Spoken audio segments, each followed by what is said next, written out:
Қайырлы күн ұстаздар, әріптестер. Бүгінгі сабағымда Genially платформасында бұрын сақталған сабақтың көшірмесін алып, оған өңдеу жұмыстарын жүргізетін боламыз.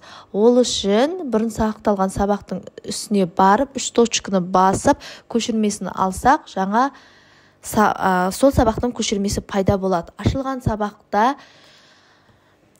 сабақтан өзгеріс енгізу керек сөздердің үстіне барып, жаңадан тақырыптарымызды жазу керек, өзгеріс енгізу керек сөздерімізге өзгерістер енгіземіз.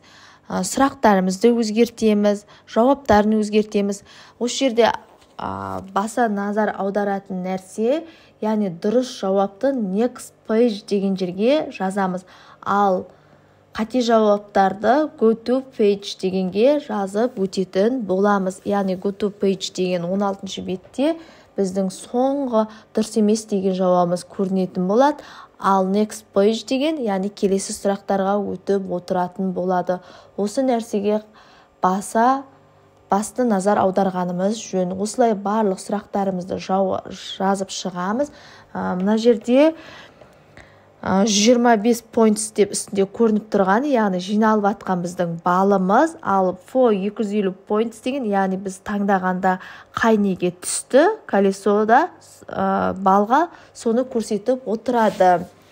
Қате кеткен жерлер болса жөндейміз.